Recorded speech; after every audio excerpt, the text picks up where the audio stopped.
bienvenida a esta primera charla debate acerca de adolescencia y adicciones.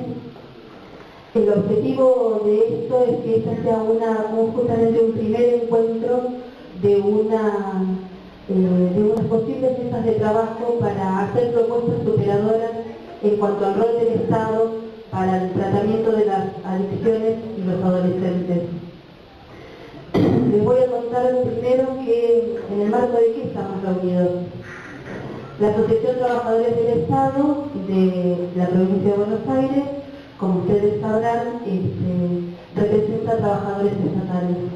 En ese marco hay algunas instancias de pensamiento, de pensarnos como trabajadores, como sujetos de saber, como sujetos de derechos, no solamente como personas que hacen un trabajo para el Estado, en este caso que sería nuestro patrón, y nada más. Nosotros somos sujetos de saber, sujetos de derechos. Y en ese marco es que se crea el IDES, que es el Instituto para la Participación e Investigación, y el GPSS, que es Gestión de Políticas Sociosanitarias. Este GPSS es un convenio entre el Ministerio de Salud de la provincia de Buenos Aires y nuestra ATE de la provincia de Buenos Aires también. Está coordinado por el IDES, que yo les mencionaba, que es el Instituto de Pensamiento y Participación. Y en este marco es que nosotros nos reunimos para pensarnos como trabajadores sujetos de saber. Los que poseemos los saberes en cuanto al tratamiento de los adolescentes, en este caso en el marco de las adicciones, son ustedes, que son los que trabajan a diario con los adolescentes. Y no así siempre tenemos esa misma posibilidad de la toma de decisiones. La toma de decisiones está por ahí en manos de otra gente que está sentada en escritorios y que no tiene el trabajo territorial que tienen cada uno de ustedes. Es por eso que ATE propicia este espacio para que podamos pensar y proponer cuestiones superadoras para que el Estado pueda ofrecer mejores servicios, que piense al adolescente como un sujeto de derechos. Nosotros decimos que los pibes no nacen chorros y tampoco nacen adictos. Entonces hay una cuestión social, hay una cuestión de políticas de Estado que nos llevan a estos desastres que se hacen con nuestros jóvenes y nuestros adolescentes. Yo voy a invitar al primer disertante, Marisa, el primer disertante.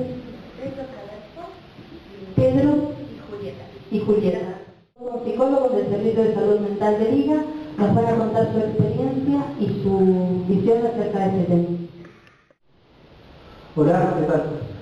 Bueno, nosotros somos psicólogos, somos residentes del Servicio de Salud Mental de Liga Junín. Bueno, y nos llegó la convocatoria de parte de Marisa, que es enfermera en el mismo servicio, para conversar un poco en relación a las adicciones y a la adolescencia y a cómo lo podríamos pensar nosotros, cuál era nuestra posición al respecto. Es una pena que no haya gente por ahí de instituciones que se ocupan específicamente, ¿no?, de pacientes adictos, como la sociedad. Sería bien para poder conversar un poco en relación a, bueno, la propuesta incluía también modalidades de abordaje, ¿no? Como yo decía, bueno, nosotros trabajamos en un servicio de salud mental en un hospital general, ¿no?, lo cual implica que, si bien tiene una gran variedad de pacientes, y como se señaló recién en la presentación, bueno, empezaron a aparecer en los últimos tiempos de cuestiones más ligadas, ¿no?, a las adicciones o pacientes que, si bien consultan por alguna otra cuestión, también tienen una cuestión más ligada a las adicciones. Vamos a empezar por eso, ¿no?, en relación a poner puntual algunas cuestiones en relación a la adolescencia. También en relación a cómo pensamos nosotros las toxicomanías, todo esto desde el campo del psicoanálisis, que es donde nosotros nos formamos y, bueno, desde el lugar desde el cual nosotros podemos decir algo, ¿no?, en nuestro posicionamiento teórico. Es decir, que es doble, por un lado el psicoanálisis, por el otro lado como empleado, ¿no?, en un hospital general, en un servicio de salud mental. Para eso queríamos contar primero algunas cuestiones en relación a la adolescencia, que son muy breves, son 2 o 3 cosas, pero me parece que sirven como de base para ir pensando las otras cuestiones. Entendemos por la adolescencia un momento, ¿no?, donde se plantean toda una serie de preguntas, ¿no?, y donde las respuestas que aparecen son pocas para los jóvenes que atraviesan por ese momento. Hay algunas cuestiones puntuales que se plantean que tienen que ver con el hecho de la pubertad, donde los jóvenes atraviesan por toda una serie de cambios que tienen que ver con lo corporal, con lo biológico, y después otra serie de cambios y otra serie de cuestiones que empiezan a modificarse, que tienen que ver con lo discursivo, con lo social, con lo que circula en las comunidades donde los jóvenes se mueven, que tienen que ver con, de algún modo, con lo que se espera de ellos, ¿no? Alguien que deja de ser un niño y empieza a transformarse, ¿no?, empieza a caminar hacia lo que sería la vida adulta. Digamos, hay todo un pasaje y un empuje a ocupar otros lugares y a hacer otras actividades. La adolescencia, en tanto tal, es pensada por el psicoanálisis entonces como una respuesta, como un modo de responder a esas dos problemáticas iniciales, ¿no?, lo que aparece por el lado del cuerpo, las irrupciones del cuerpo biológico, los cambios en ese punto, y por otro lado lo que se espera en lo social del joven. Había un texto que era muy conocido cuando nosotros estudiamos en la facultad, digamos, en esa época ya era viejo el texto y ahora, bueno, mucho más, que se llamaba, que tenía un nombre muy bueno, que se llamaba el síndrome de la adolescencia normal. Por lo cual se caracterizaba la adolescencia justamente como un conjunto de síntomas, ¿no?, cual da cuenta de que la adolescencia es en sí algo sintomático. Como lo planteamos hace un ratito, el tema de la adolescencia es un momento donde se plantean muchas preguntas y donde se tratan de encontrar respuestas. Las adicciones tienen que ver con eso porque en ese punto muchas veces funcionan como un modo de respuesta a eso por lo que el joven está atravesando. La otra cuestión que queríamos recortar, que nos parecía muy importante, es una frase que leímos en un libro que estudiábamos hace poco para venir a conversar acá, tiene que ver la relación entre el adolescente y sus padres, que marcaba una cuestión que nos pareció muy interesante y que estaba bien dicho, que nombraba algo de lo que sucede en esos casos. Tiene que ver con que muchas veces,